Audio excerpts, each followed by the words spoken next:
A frenzied mob awaited the arrival of the cake boss at the Good Food and Wine show. Buddy Valestro organized a whistle stop in Johannesburg to promote his new bakeware range exclusive to Boardmans, plus the fourth season of The Next Great Baker on TLC DSTV Channel 172.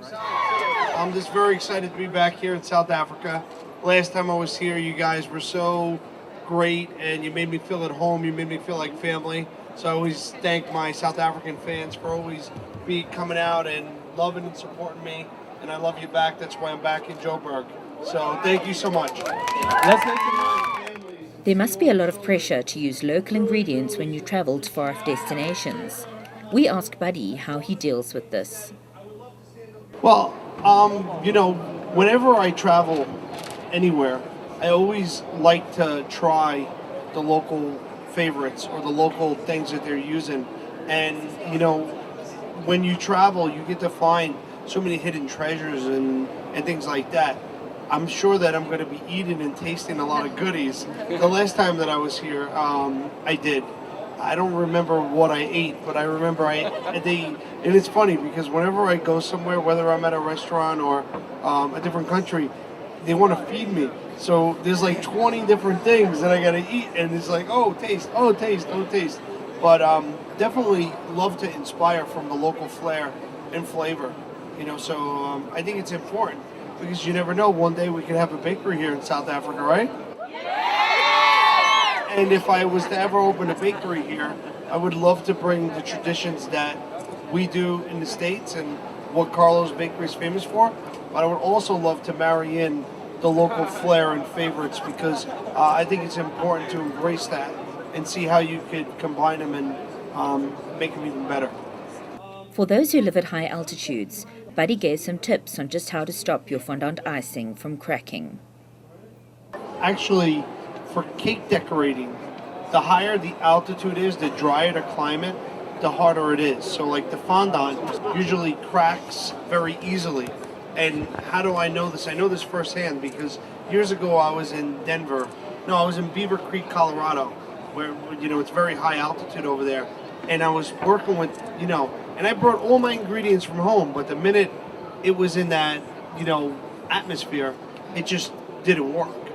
So what if you're using fondant here in a higher altitude, when you knead it in, I wouldn't knead it in with corn flour or sugar. I would knead it in with fat, vegetable shortening, so that it's going to give it a little more elasticity into the product. So for cake decorating, it's very tricky. And the one other thing that you have to be when you're in a high altitude is fast. So the faster you can roll that fondant out, blanket it over the cake, you have a less chance of it cracking and being a little bit more cooperative. As far as, with the baking, it's the same thing. It's either adjusting the oven a certain way, but I do tell you that some of the most important things, like I said earlier, is what your batter temperature is. Like, that you're always at between 65 and 72 degrees. That should be like your range. And usually if you're there and your oven is the right temperature, then you should have a successful product. Whilst at the Good Food and Wine show, Buddy assisted in icing and decorating a Lifesize Rhino. We asked him about this. I'm an animal lover myself, and the rhino and so many of these endangered animals are such beautiful animals. So to be able to help and give back is something special to me. It's cool because of the fact that anytime you make a big cake like that, especially with the rhino, because they got that like rough skin, there's a lot of different textures. So when I go in and actually decorate the cake, it's going to look like I'm beating up the rhino because I'm going to be scratching and gnawing at it. This is really to make it look tough and the skin. But, I work with a lot of different organizations to bring out a lot of messages. And, my parents taught me from a young age, it's in giving that we receive. And if I could use my popularity to help save the rhino or help make money to save the rhino, I'm all for it. I definitely am. I never saw one in the wild, but I've seen plenty at the zoo and at Disney World have them. So, you know, Next time we'll take you on a safari. that's what I definitely want to do. My children really want to come as well.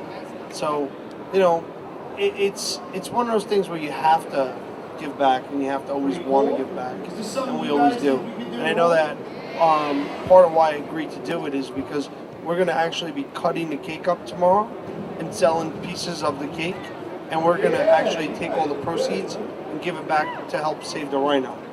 So that was part of why I wanted to do that, and I'm really proud to be part of that tomorrow.